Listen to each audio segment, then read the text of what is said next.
జై శ్రీరామ్, అందరికీ నమస్కారం. వెల్కమ్ టు న్యూస్ అఖండ. నేను మీ కస్తూరి శ్రీధర్. మిత్రులారా, మీకు మరొక అద్భుతమైన ఒక ఇంట్రెస్టింగ్ న్యూస్ అయితే తీసుకొచ్చిన. ఓకేనా?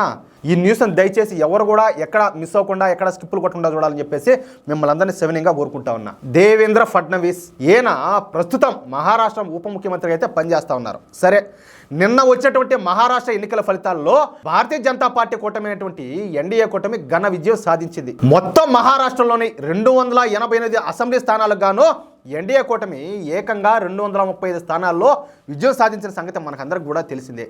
ఈ ఎన్డీఏ కూటమిలో కూడా భారతీయ జనతా పార్టీ ఒక్కటే 132 స్థానాలు గెలుచుకునింది. ఎన్ని? 132 స్థానాలు. గత 30 సంవత్సరాల మహారాష్ట్ర చరిత్రలో ఇది ఒక రికార్డు. ఎందుకంటే ఈసారి బీజేపీ స్ట్రైక్ రేటు ఏకంగా 90% ఉన్నది.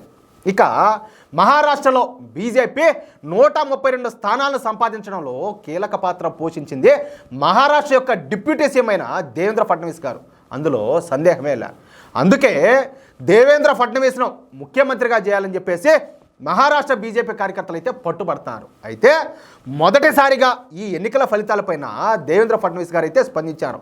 ఈ సందర్భంగా ఆయన మాట్లాడుతూ, అవును, ఎన్నికల్లో నేను మహారాష్ట్ర భారతీయ జనతా పార్టీకు సారథ్యం అయితే వహించిన, అందుకే నన్ను ఇరుకున పెట్టడానికే ఈ కాంగ్రెస్ పార్టీ కావచ్చు, శరద్ పవార్ కావచ్చు, రాహుల్ గాంధీలో తీవ్రంగా ప్రయత్నం చేశారు. ఇంకొక మాట చెప్పేదా, ఆయన అన్న ఒక మాట ఎట్లున్నదంటే, నేను బ్రాహ్మణుడినని నాకు ఓటేద్దని చెప్పేసి కాంగ్రెస్ పార్టీ పెద్ద ఎత్తున అయితే ప్రచారం చేసింది. కానీ వాళ్ళ పప్పులు అయితే ఉడకలేదని చెప్పినాడు. చూడండి, ఒక్క మాట దాన్ని తలుచుకుంటామంటే ఎంత బాధేస్తుందో. అంటే బ్రాహ్మణులకు ఎన్నికల్లో పోటీ చేసే అర్హత లేదా? అంతెందుకయ్యా, మనకందరికి కూడా తెలుసు, ఇదే రాహుల్ గాంధీ హిందూ దేవాలయాల చుట్టూ ప్రదక్షిణ చేసినప్పుడు జంధ్యాన్ని చొక్కా లోపల కాకుండా చొక్కా మీదేసుకొని, ఓరినైనా నేను ప్యూర్ ఒరిజినల్ బ్రాహ్మణుడు అని చెప్పి చెప్పుకున్నాడు. ఇప్పుడు అలాంటిది ఒక బ్రాహ్మణుడు అని చెప్పేసి దేవేంద్ర ఫడ్నవీస్కి వ్యతిరేకంగా ఎట్లా ప్రచారం చేశారు? దీనికి అసలు ఈ ప్రశ్నకు సమాధానం ఉండదు. అసలు ఒకసారి ఆలోచించండి మీరు కూడా. అంటే హిందువులు పోటీ చేయకూడదు అంటే హిందూ సమాజానికి వ్యతిరేకంగా ఇంకొక వర్గాన్ని అయితే తయారు చేయాలా, వాళ్ళందరూ ఓటు బ్యాంకు గంప గుత్తగా పడేటట్టు వీళ్ళు ఎంతకైనా దిగజారిపోతారన్నంలో ఇంతకంటే మరొక ఉదాహరణ అవసరం లేదనుకుంటున్నాను నేనైతే. సరే, దేవేంద్ర ఫడ్నవీస్ గారు మాట్లాడతా, నాకు తెలుసు కాంగ్రెస్ నా చుట్టూరా ఎలాంటి చక్రవ్యూహాన్ని నలుతుందో నేనైతే అర్థం చేసుకున్నా. నేను సరికొత్త అభిమన్యుడు లాంటి వాడిని. అంటే గతంలో అభిమన్యుడు ఏం జరిగింది, ఆయన చరిత్ర గురించి, ఆయన స్టోరీ గురించి మీరు వినే ఉంటారు. కానీ నేను సరికొత్త అభిమన్యుడు లాంటి వాడిని.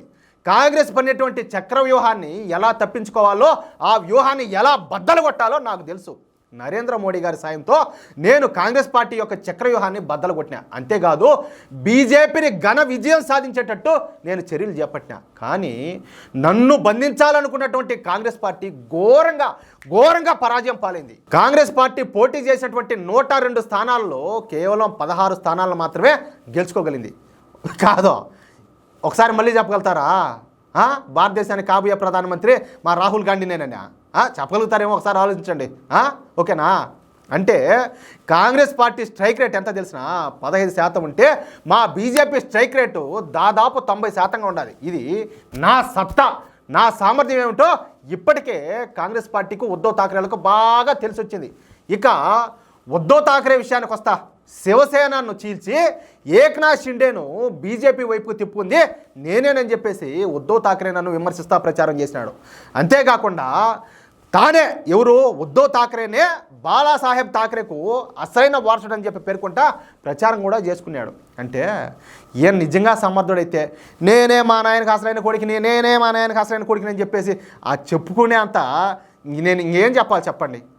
ఈయన ఆ స్థాయికి వచ్చానంటే దాన్ని బట్టి అర్థం చేసుకోవచ్చు ఈయన ఎంతగా దిగజారిపోయినాడో. ఇంతకంటే ఉదాహరణ ఏముండదు ఇంకా. కానీ ఉద్ధవ్ ఠాక్రేను కూడా మహారాష్ట్ర ప్రజలు చేత్కరించినారు. ఉద్ధవ్ ఠాక్రే శివసేన పార్టీను 36 స్థానాల్లో ఏక్నాథ్ షిండే శివసేన పార్టీ ఘోరంగా ఓడించింది. ఉద్ధవ్ ఠాక్రేకు 20 సీట్లు వస్తే ఏక్నాథ్ షిండేకు 57 స్థానాలు వచ్చినాయి. ఏక్నాథ్ షిండే ఉద్ధవ్ ఠాక్రే లాగా బాల్ ఠాక్రే గారి కడుపున పుట్టకపోయినా కూడా అతని సిద్ధాంతాలను పుణికిపుచ్చుకొని పైకి వచ్చినాడు. అందుకే ఈ ఎన్నికల్లో ఏక్నాథ్ షిండే శివసేన ఘన విజయం సాధించింది. ఇక ముఖ్యమంత్రి పదవి అంటారా? ముఖ్యమంత్రి పదవి పైన నాకు ఎటువంటి ఆశ కూడా లేదు. నేను ఎన్నికల ముందే కూడా ఇదే మాట చెప్పిన, నాకు ముఖ్యమంత్రి పదవి కావాలని చెప్పేసి నేను అధిష్టానాన్ని కూడా నేను కోరలా. అధిష్టానం ఎటువంటి నిర్ణయం తీసుకున్నా కూడా అందుకు పూర్తిగా అంగీకరించి పార్టీ కోసం, ప్రజల కోసం, మహారాష్ట్ర కోసం నేను కష్టపడతానంటూ దేవేంద్ర ఫడ్నవీస్ గారు కాంగ్రెస్ పార్టీకి కావచ్చు, ఉద్ధవ్ ఠాకరే కావచ్చు, ఈ రాహుల్ గాంధీ కావచ్చు, ఈ శరద్ పవార్ కావచ్చు, ఏంలా బాగా పొయ్యి మీద కర్రు గాల్చి వాత పెట్టేట్టు మాట్లాడాడు. అవునా కదా? ఎట్టడా చూసా అద్రిపాలు అట్లా సూపర్ స్వామి, సూపరు. మీకు ఈ న్యూస్ నచ్చితే అదేవిధంగా నేను చెప్పింది కరెక్ట్ అని చెప్పి మీరు భావిస్తే ఈ న్యూస్ నలుగురికి షేర్ చేయండి. అదేవిధంగా తప్పనిసరిగా ప్రతి ఒక్కరు కూడా మీ యొక్క అమూల్యమైన అభిప్రాయాలను కామెంట్ రూపంలో తెలియజేయండి. ప్లీజ్. జై శ్రీరామ్.